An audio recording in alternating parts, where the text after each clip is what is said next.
Fala galera, tudo bem? Professor Leandro aqui. Vou compartilhar com vocês agora uma aula de cinesiologia muito importante, ciência básica, anatomia e biomecânica do quadril. Então não se esqueça de se inscrever no canal, compartilhar com a galera e comente no vídeo aí também que a gente está disposto a responder, beleza? Valeu! A gente vai relembrar um pouquinho da cinesiologia dessa articulação, algumas características importantes dela e alguns pormenores que a gente precisa levar em consideração quando a gente está falando de reabilitação ou quando a gente está falando de treinamento dos alunos, dos pacientes que apresentam aí alguma disfunção dessa articulação. E para a gente começar a falar de quadril, a gente precisa levar em consideração alguns pontos importantes. O primeiro deles é de que o quadril ele apresenta uma localização central em relação ao nosso corpo. Isso indica que o quadril guarda a relação tanto com os membros inferiores quanto com a pelve e o tronco. E a pergunta que fica é a seguinte: será que o quadril ele serve apenas como uma base para os membros inferiores? Ou o quadril serve também como uma estrutura basilar, ou seja, de suporte para a pelve e para o tronco? A resposta parece meio óbvia, uma vez que a gente sabe que o quadril apresenta uma localização central, ele vai guardar relação com essas duas faces ou com essas duas vertentes do nosso corpo, inferior e superior, mas vale a pena a gente guardar essa pergunta aí na cabeça e tentar responder ao longo da aulinha. Além disso, o quadril ele apresenta um papel cinesiológico dominante, porque é uma grande articulação formada aí pela cabeça femoral e por um soquete profundo que é o acetábulo, mas também é circundado por um conjunto extensivo de tecido conectivo. E não só de tecido conectivo, mas grandes músculos cruzam a articulação do quadril. Por isso mesmo, a centralidade desse papel cinesiológico dessa articulação. Qualquer afecção, qualquer disfunção, qualquer lesão na articulação do quadril, ela pode gerar grandes limitações funcionais, e essas limitações elas podem ser exacerbadas para o corpo como um todo. Dificuldade de locomoção, ou dificuldade de deambulação, dificuldade de mobilidade, todas essas disfunções que o quadril apresenta, ela pode gerar graves consequências aí para o corpo como um todo. Então, são essas considerações iniciais que a gente precisa lembrar quando a gente está falando de uma articulação tão importante. E para a gente relembrar um pouquinho a anatomia do quadril, precisamos memorizar que é uma articulação esferoide, assim como o ombro, né? Estilo bola e soquete, só que nesse caso é formado pela cabeça do fêmur e pelo acetábulo. Lembrando então que os nomes das articulações, eles recebem de acordo com as estruturas que as formam. Então o quadril nós chamamos de articulação fêmuro-acetabular, porque é formada pela cabeça do fêmur e pelo acetábulo. Então, uma articulação fêmuro-acetabular esferoide. Outra característica importante dessa articulação, que, assim como o ombro, é uma articulação côncavo-convexa, onde a cabeça do fêmur é convexa e o acetábulo é côncavo.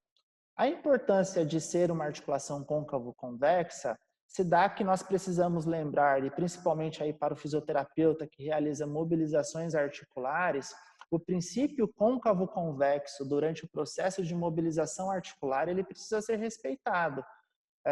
Não vamos entrar nesse mérito agora, mas o fisioterapeuta deve saber que a mobilização de uma articulação côncavo-convexa é diferente de uma mobilização de uma articulação plana, por exemplo. Então, esses princípios eles precisam ser respeitados.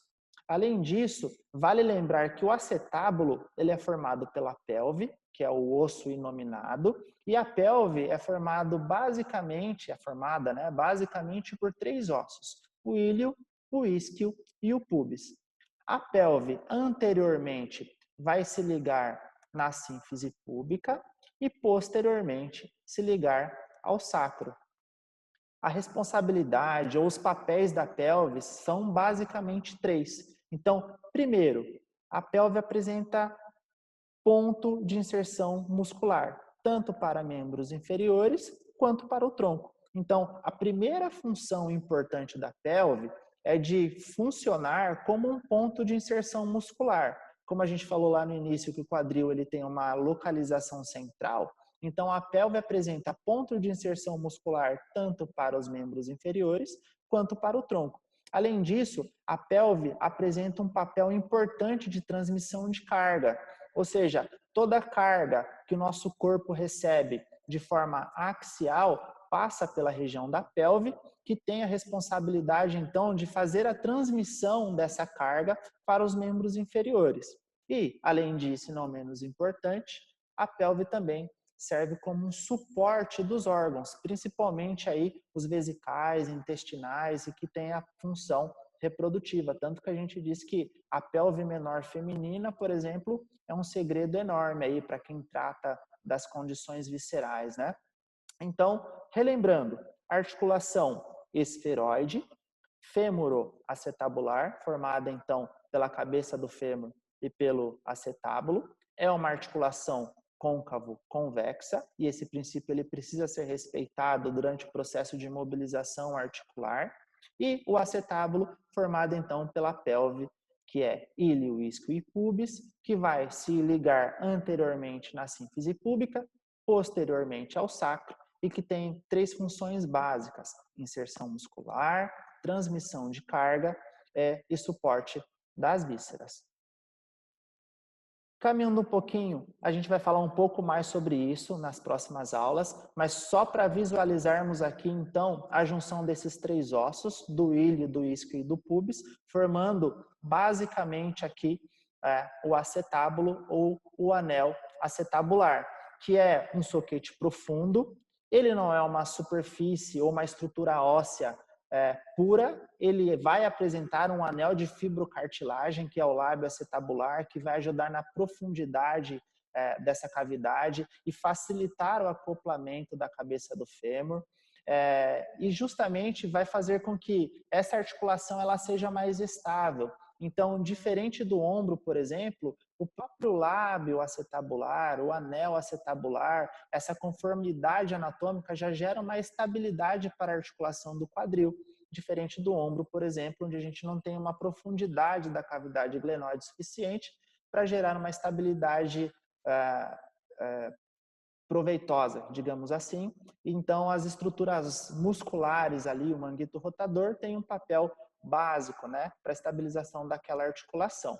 Então, o lábio acetabular é diferente daquela articulação do ombro. Ele, por si só, já consegue gerar estabilidade, ele ajuda na manutenção da pressão negativa da articulação, é como se fosse uma cápsula hermética, né? E todos os movimentos que nós fazemos na articulação do quadril, ele vai gerar uma pressão negativa. Alguns cinesiologistas chamam a pressão negativa até de estabilizador passivo da articulação, que mantém a articulação acopladinha, mantém a congruência articular bem justaposta. E, além disso, vale a pena lembrar que o lábio acetabular ele é pouco vascularizado, mas que ele é muito inervado. Isso mostra para a gente que a alta inervação dessa região faz com que a nossa cabeça pense em sinestesia, ou seja, pense no movimento, pense em propriocepção, e é uma região que vai receber bem aí os processos de reabilitação, quando o paciente já está naquela fase de treinar propriocepção, de treinar movimentos específicos, mais sinestésicos. Então a cápsula ela vai receber bem justamente pela alta inervação que ele apresenta. Não se percam aí. Uma vez que a gente falou do acetábulo e dos ossos que o formam, a gente também lembra do fêmur, que é o maior e mais forte osso aí do corpo humano. Importante, a gente precisa lembrar que a cabeça do fêmur ela é medial e ligeiramente anterior. Então a gente não tem uma linha reta entre a cabeça do fêmur, o colo do fêmur e a diáfise. Todas as angulações pertinentes a essa articulação a gente vai ver um pouquinho mais para frente, provavelmente no próximo slide, mas já guarda na cabeça que a articulação ela é formada pela cabeça do fêmur, que é orientada medialmente e ligeiramente anterior, tá? Então, o colo também afasta a diáfise aí proximal do fêmur, lateralmente, né, para reduzir o impacto da cabeça do fêmur sobre a pelve. Isso é só para ilustrar que o colo ele gera um espaço aqui importante para que não tenha impacto aqui tanto da diáfise quanto na borda do acetábulo, certo? Então, lembrando, fêmur, é o osso maior e mais forte do nosso corpo. A cabeça é orientada medial e anteriormente, certo? E o cólus ajuda também aí no afastamento dessa diáfise proximal para que não tenha tanto choque ali com a superfície do acetábulo. Uma característica bem importante e que a gente precisa lembrar da articulação do quadril é que ele apresenta um ângulo de inclinação. E esse ângulo de inclinação, ele é formado pela cabeça do fêmur e diáfise do fêmur. Então, esse ângulo de inclinação, ele é importante para a manutenção da congruência articular. A congruência articular nessa foto, ela é ilustrada aqui por esses dois pontos vermelhos. Então, nós temos um ponto vermelho no ápice aqui, ó, da cabeça do fêmur e um pontinho vermelho no ápice do acetábulo. Então, o alinhamento dessas duas bolinhas vermelhas indica para a gente uma boa congruência articular, ou um bom alinhamento articular. Isso mostra que nós temos um ângulo entre cabeça do fêmur e diáfise de aproximadamente 125 graus. Essa é uma angulação normal. Essa angulação ela é muito maior ao nascimento, mas à medida que nós vamos crescendo, a criança vai crescendo, engateando, vai ficando de pé e jogando peso, aumentando a descarga de peso, essa angulação ela vai diminuindo e cai para a normalidade, que é na casa de 125 graus. Quando o paciente ele apresenta uma diminuição dessa angulação, na casa aqui ó, dos 100 graus, 105 graus, ele vai apresentar uma condição clínica que nós chamamos de coxa-vara, que nós podemos observar nessa foto aqui. Ó. É aquela famosa perna cambota, né? Ou seja, nós temos um afastamento do fêmur em relação à linha média. Isso que vai mostrar para nós o que é uma coxa-vara. Por outro lado, se o paciente apresenta um aumento desse ângulo, como nós vemos nessa última imagem aqui, ó, o paciente vai apresentar uma condição clínica que nós chamamos de coxa-valga, ou seja, nós temos uma aproximação do fêmur em relação à linha média. Tanto uma quanto a outra são condições patológicas. E a principal característica negativa que elas vão representar é o desalinhamento articular, ou o desalinhamento da congruência articular. Lembra que a gente falou no início do alinhamento dos dois pontinhos aqui, ó, que é dado por essa angulação do ângulo de inclinação perfeito de 125 graus? Olha aqui na segunda imagem. Quando essa angulação é menor, os dois pontos se desencontram. Isso mostra que nós não temos um alinhamento articular bem posicionado. Provavelmente isso vai aumentar a pressão sobre a articulação do quadril, pressão sobre as estruturas capsulares, pressão sobre a cápsula, pressão sobre ligamentos, resultado, disfunção. Da mesma maneira, o paciente que apresenta um aumento desse ângulo aqui, ó, da cabeça do fêmur e da diáfise, vai apresentar um desencontro desse alinhamento articular e vai fazer com que o paciente apresente disfunções semelhantes. Ângulo de inclinação, não podemos esquecer, em torno de 125 graus, e a principal característica do ângulo de inclinação é a manutenção da congruência articular ou a manutenção do alinhamento perfeito entre a cabeça do fêmur e o acetábulo. E um segundo ângulo que a gente precisa notar é um ângulo de torção femoral. Esse ângulo ele é formado entre a cabeça do fêmur e a diáfise do fêmur. Lembra que nós falamos lá atrás que a cabeça do fêmur ela é orientada medial e anteriormente? É justamente esse ângulo de torção femoral que faz com que a cabeça do fêmur seja orientada de forma anterior. Se nós prestarmos atenção aqui, ó, nós temos a cabeça do fêmur e essa é uma visão superior, certo? É como se nós estivéssemos olhando a pessoa aqui, ó, de cima para baixo, da ponta da cabeça. Então, nós vemos aqui, ó, a cabeça do fêmur e o acetábulo, e nós temos a diáfise que desce lá para o pé. Então, nós temos uma angulação entre a cabeça do fêmur e a diáfise, tá? E essa angulação normal é em torno de 45 graus. Por que que a gente precisa saber isso? A gente precisa saber que tanto o ângulo anterior que nós vimos, quanto esse ângulo de torção femoral, eles servem para a manutenção do perfeito alinhamento articular. Olha as duas bolinhas vermelhas aqui novamente. Nós temos a bolinha vermelha na ponta da cabeça do fêmur, a bolinha vermelha no acetábulo, e elas estão alinhadas, porque o ângulo de antiversão, ou seja, o ângulo em que a cabeça do fêmur é orientada anteriormente, está dentro da normalidade de 15 graus. Por outro lado, se o paciente apresenta uma anteversão excessiva, ou seja, a cabeça do fêmur é localizada ou é direcionada muito para frente em relação ao acetábulo, nós temos uma perda dessa congruência articular. Nós vemos aqui novamente o distanciamento entre esses dois pontinhos, tanto da cabeça do fêmur quanto do acetábulo. Resultado, nós temos uma perda do alinhamento articular. No caso da antiversão excessiva, nós podemos ver aqui nessa figura abaixo, então essa figura é exatamente a mesma que está aqui embaixo, é uma antiversão excessiva. Quando nós temos uma anteversão excessiva, é como se o nosso corpo ele precisasse reajustar esse alinhamento. E essa é uma máxima do nosso corpo. A disfunção, ela vem e o corpo tenta ajustar. Quando o corpo não consegue ajustar, a dor aparece e a disfunção permanece.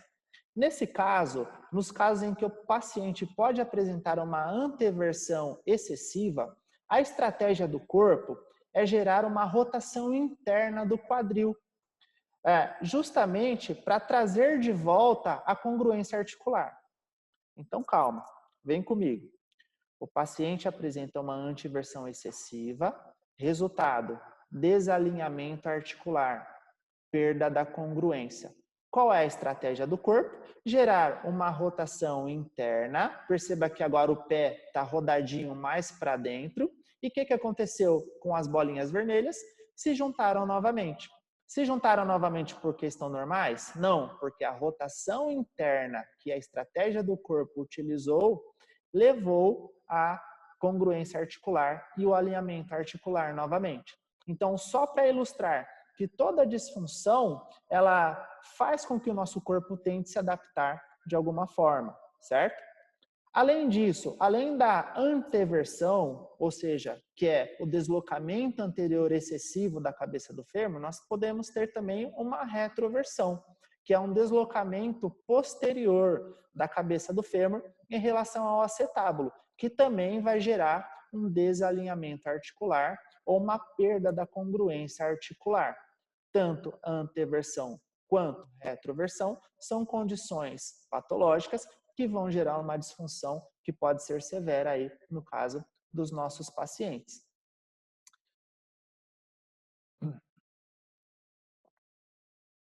Com relação à primeira aula, vale a pena a gente lembrar que o quadril é uma articulação esferoide, côncavo-convexa, fêmuro-acetabular, formada então pela cabeça do fêmur, pelo acetábulo, apresenta dois ângulos importantes que a gente precisa ter em mente, e as angulações, o mais importante delas é que elas servem para a manutenção da angulação, para a manutenção do alinhamento e para a manutenção da congruência articular. Na próxima aula a gente vai falar um pouco mais sobre a articulação do quadril. Espero que vocês tenham gostado e a gente está sempre à disposição. Um abraço.